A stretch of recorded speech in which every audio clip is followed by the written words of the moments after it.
অনেক বাধা অতিক্রম করে একদিকে সংসার পরিচালনা, দাদা আছে এখানে, জানে। আমি দাদার সাথে একটু আলাপ করিয়ে দিই, আপনারা বুঝতে পারবেন।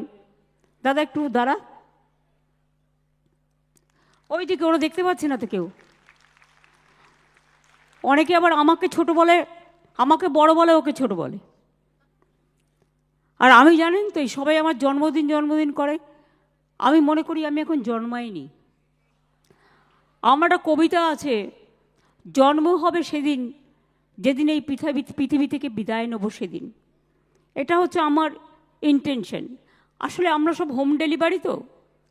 আমি যখন ছোট্ট ছিলাম নামও নিজে দিইনি, বয়সও নিজে দিইনি, পদবিও নিজে দিইনি। অনেকে আমাকে হ্যাপি বার্থডে বলে, কিন্তু দিনটা আমার কাছে মোটেই পছন্দকর নয়। ওটা সার্টিফিকেটের এজ বাবা মা করে দিয়ে গেছে, আমি জানতামও না। আমাকে যখন আমি কলেজে পড়ি, দাদাই আমাকে একদিন বলল, সাক্ষী ও আজকে প্রেজেন্ট আছে বলে এই কথাটা বললাম। দাদা আমাকে একদিন বলল, তুই কি জানিস বাবা কি করে তোর বয়স দিয়েছে? আমি বললাম, কী করে? বলল, সার্টিফিকেটে তোর আর আমার বয়সের মধ্যে 6 মাস ডিফারেন্স।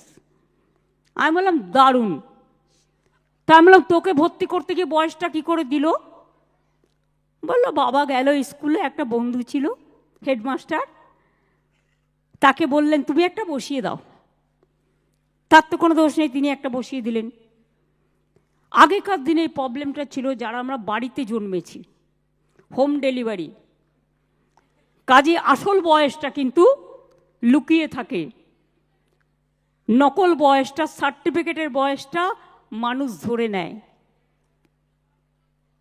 ও সামনে আছে বলে বলতে পারলাম আজকে সাক্ষী রেখে।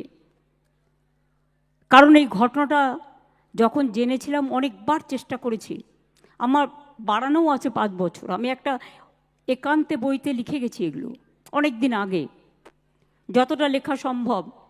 এবং তখন করে দিয়েছে। আমার নামটাও আমার পছন্দ নয়, কিন্তু হয়ে গেছে। যাই হোক, এগুলো হচ্ছে ছোট্টবেলার ঘটনা। ছোটদের সামনেই ছোট্টবেলার ঘটনা বলা উচিত। আমি এখনও বিশ্বাস করুন অনেক কাজ করি, হাঁটতে হাঁটতে, আমি যখন হাঁটি তখন আমার ব্রেন চলে। আমি যদি না হাঁটি আমার ব্রেন চলে না। মনে হয় কী যেন একটা করছি না, ফাঁকিবাজ লাগে। ভাবতে ভাবতে ভাবি, আজও আমার মনে আছে স্কুল শিক্ষিকাদের নাম, কারণ আমরা মেয়েদের স্কুলে পড়েছি।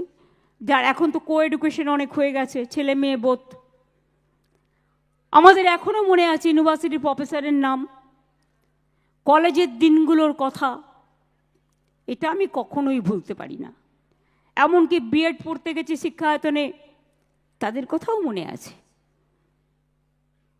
কলকাতা বিশ্ববিদ্যালয়ে যাবার সুযোগ পেয়েছি খুব কম। সেই সময়টা আমি রাজনীতি করতাম, ভয়ে ভয়ে যেতাম, কারণ আমার সারা শরীরটা, আমি একটা জীবন্ত লাশের মতো। পা থেকে মাথা পর্যন্ত এমন কোনো জায়গা নেই যে আমি পিটানি খাইনি সিপিএমের আমলে। মৃত্যুর হাত থেকে অনেকবার বেঁচে এসেছি।